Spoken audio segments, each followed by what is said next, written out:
त्रिउत्तरा, मैं तुम्हें वचन देता हूं कि जब तक रणभूमि में ये गंगा पुत्र खड़ा रहेगा तब तक तुम्हारा सौभाग्य और तुम्हारा सुहाग दोनों पर कोई आंच नहीं आएगी। परंतु आपके पश्चात कदाचित तुम्हें यह ज्ञात नहीं कि मुझे इच्छा मृत्यु का वरदान प्राप्त है। फिर भी तुम्हारा संशय मिटाने के लिए मैं वचन देता हूं कि तुम्हारा पति अभिमन्यु सुरक्षित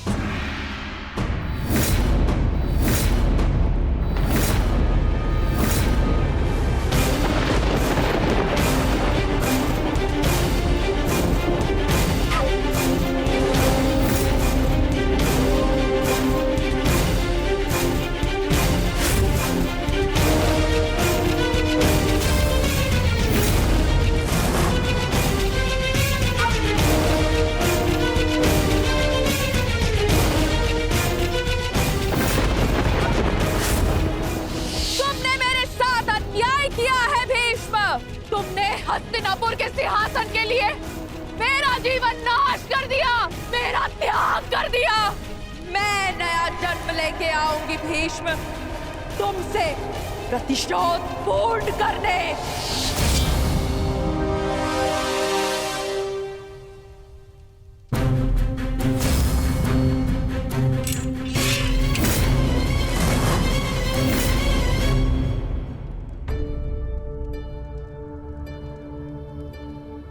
बहुत व्यस्त हो लक्ष्मणा? अभी से ही अपने विवाह की तैयारियां प्रारंभ कर दी।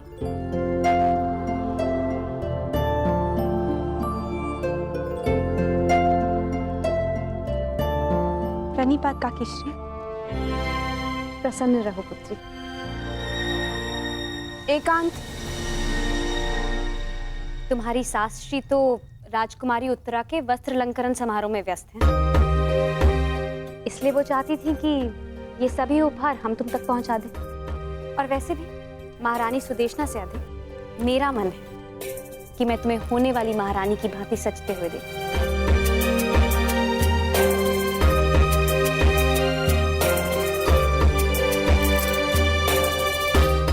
आओ।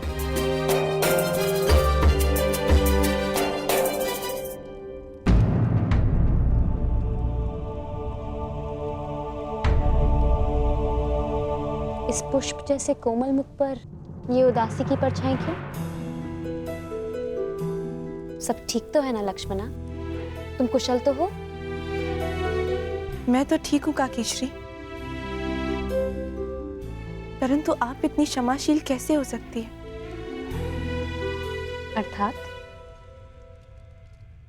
अर्थात मेरे पिताश्री ने जो किया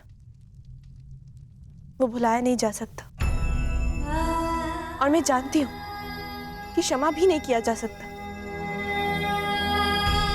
परंतु ये जानते हुए कि मैं उन्हीं की पुत्री हूं, आप मुझसे इतना स्नेह कर रही हैं। मैं कुरुवंश की वधू हूं लक्ष्मणा, और कुरुवंश की पुत्री से स्नेह करना मेरा कर्तव्य है।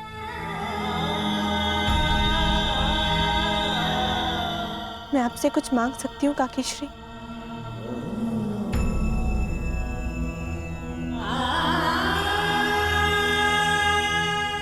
ये निर्णय तो मांग सुनकर ही ले पाऊंगी पुत्री। बिना सोचे समझे वचन देने की पीड़ा बहुत अनुभव कर चुकी हूँ।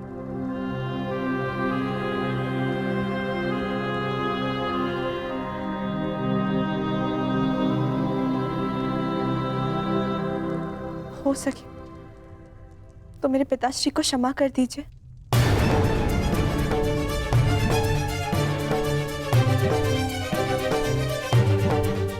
उनकी ओर से मैं आपसे क्षमा चाहती हूँ।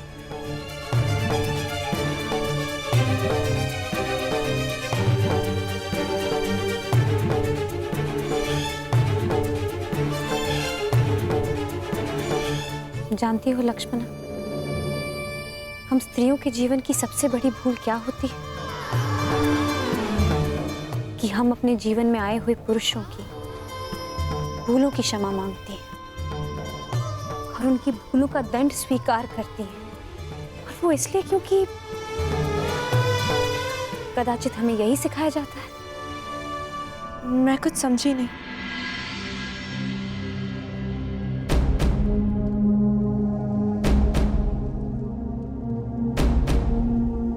बस इतना समझ लो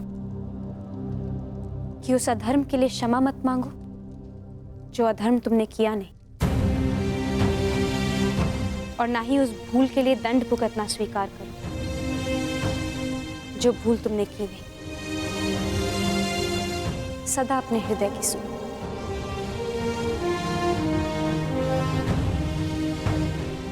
क्या आपने अपने हृदय की सुनी थी जब आपको जीवन में कोई विकल्प नहीं दिया गया और 5 पुरुषों से विवाह करना पड़ा?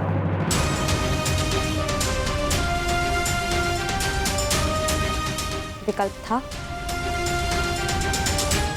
परंतु मैंने उस स्थिति से बाहर निकलना उचित नहीं समझा। मैंने अपने हृदय की सुनी और सबके कल्याण के लिए मैंने 5 पुरुषों से विवाह करने का निर्णय लिया।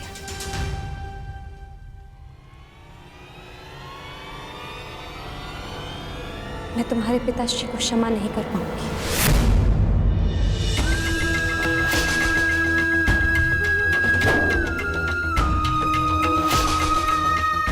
परंतु तुम्हें एक सीख दूंगी, सदा अपने हृदय की बात सुनो और अपने निर्णय का सम्मान करना। अपने जीवन से जुड़े किसी भी निर्णय के लिए कभी किसी और पर निर्भर मत होना। पांचाल कुमारी की जय हो। पांचाल से कुमारी शिखंडिनी और कुमार दृष्टद्युम्न पधार चुके हैं।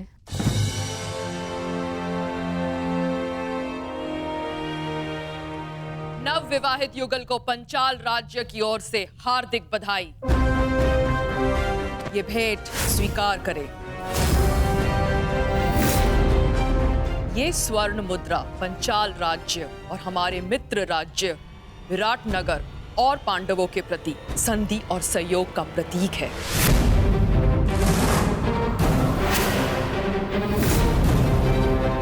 इसे आप स्वीकार करें।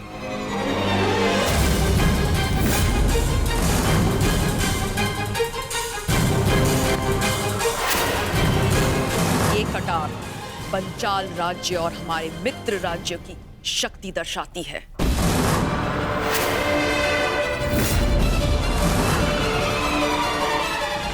हम पंचाल राज्य और हमारे मित्र राज्य की सेना का एक बड़ा भाग आपको भेंट करते हैं।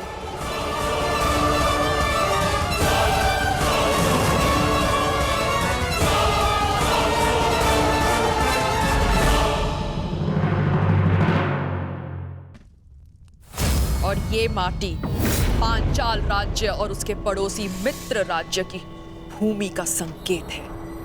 हम पांचाल अथवा हमारे मित्र राज्य की भूमि का एक बड़ा भाग आपको भेंट करते हैं।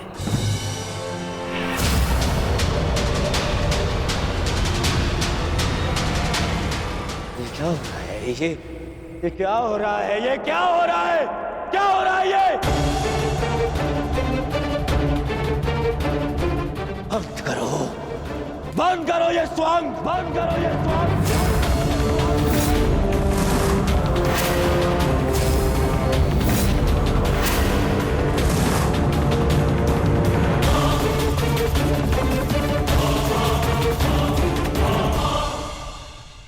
याद नहीं है?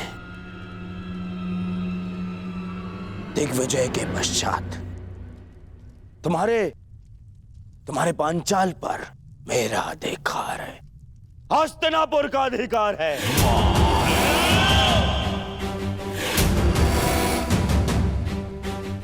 और इस भांति ये भेंट देना हमारे अधिकार के लिए चुनौती है।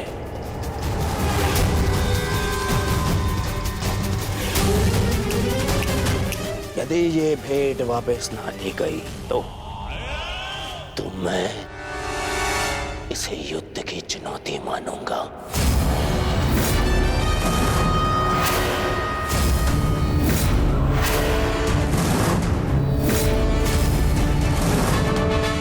युद्ध की चुनौती।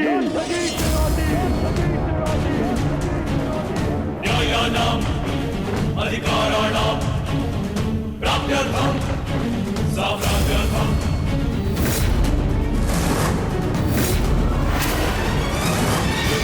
न्यायस्य न्याये पुण्यस्य धर्मास्य भावे योग्यस्य वा अयोग्ये बन्धमिदं सत्यानुग्रहो।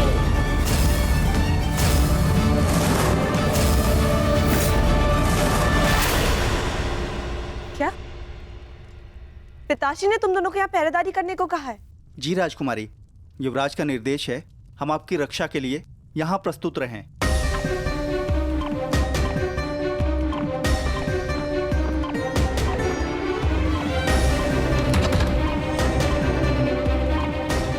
हस्तिनापुर की राजकुमारी लक्ष्मणा का हाथ विराट कुमार उत्तर के हाथ में देने का प्रस्ताव रखता हूं। तुम सब के साथ प्रसन्न नहीं रह पाओगी। अब निर्णय तुम्हें लेना है, अपने पिता का सम्मान या फिर अपना स्वप्न।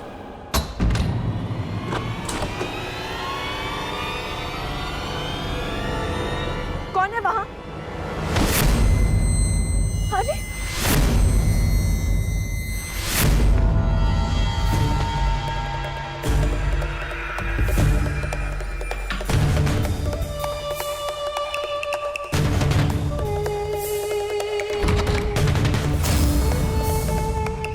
कौन हो तुम? वहीं रुको। मेरे घर पीछे हटो। तुम ऐसे नहीं मानोगे ना?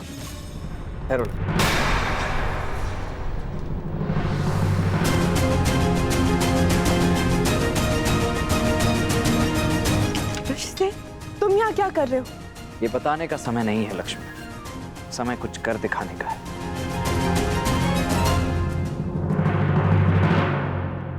ठहरिए वीरों, विवाह के शुभ अवसर को रक्त रंजित मत कीजिए। आप दोनों ही मेरे होने वाले समधी हैं। मैं आपसे विनती करता हूं, कृपया शांत हो जाइए। विराट राज उचित कह रहे हैं दुर्योधन। तुम सभी अपने अपने शस्त्र नीचे करो। ये पहले सोचना था पितामह, पहले सोचना चाहिए था।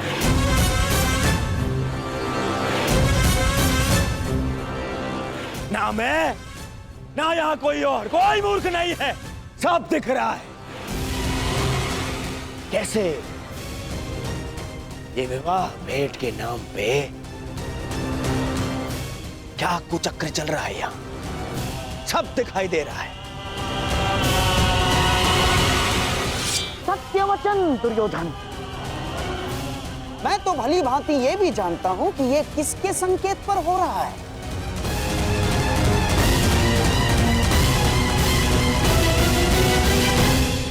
तो भली भांति ये भी जानता हूं कि ये किसके संकेत पर हो रहा है।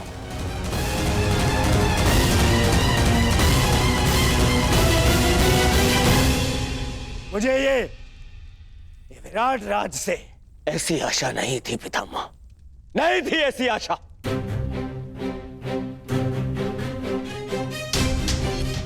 मैंने यहां आकर भी तक पैर बुलाकर आपको समधी बनाने का प्रस्ताव रखा और आपने हस्तिनापुर को ही अपमानित किया। यदि आपकी पुत्री का विवाह इस अर्जुन के पुत्र से हो रहा है तो मेरी पुत्री का विवाह भी आपके पुत्र से हो रहा है। फिर इनका सम्मान और हमारा अपमान, ऐसा क्यों विराट राज, क्यों ऐसा? यदि आपको ऐसा अनुभव हो रहा है तो मैं आपसे क्षमा चाहता हूं कुमार दुर्योधन, परंतु सत्य में मुझे समझ में नहीं आ रहा मैंने किस प्रकार आपका अपमान किया। हिमाश्री, मैं आपको समझाता हूं विराट राज। यहाँ आपकी पुत्री और जामाता के विवाह पर उपहार नहीं दिए जा रहे हैं ना, बल्कि शक्ति का प्रदर्शन करके हमें नीचा दिखाया जा रहा है। नीचा, बताइए क्या यह अपमान नहीं है?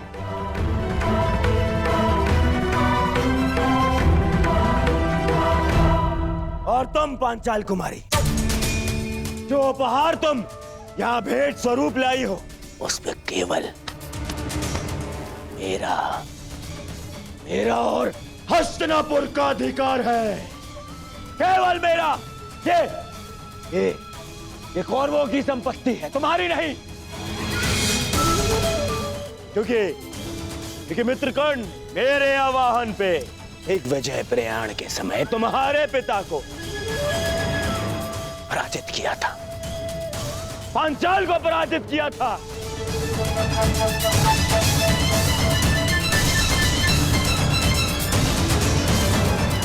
तब से पांचाल की समस्त संपत्ति, ये भूमि, तुम्हारी सेना, सब मेरी है, सब मेरी है।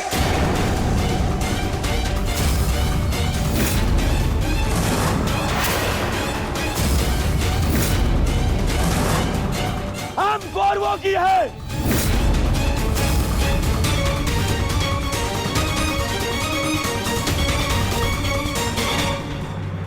जो मैं आज करने आया हूं उसके लिए ये जानना अति आवश्यक है कि तुम कुमार साम से प्रेम करती हो या राजकुमार उत्तर से विवाह करना चाहती हो।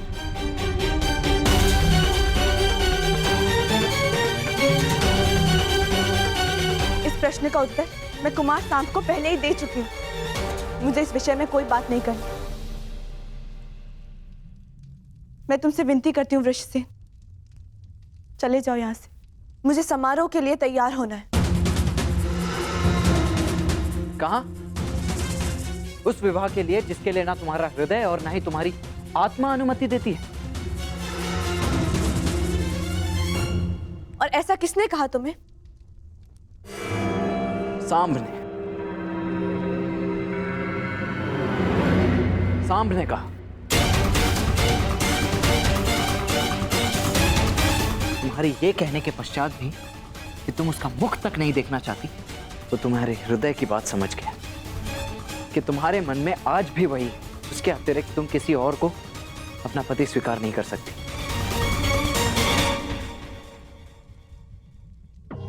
ये जीवन तुम्हारा है लक्ष्मण, तो निर्णय भी तुम्हें ही लेना है। मैं केवल ये कहना चाहता हूं कि अभी भी अवसर है। बताओ तुम्हारे हृदय में क्या है? क्या तुम साम से प्रेम करती हो, उससे विवाह करना चाहती हो?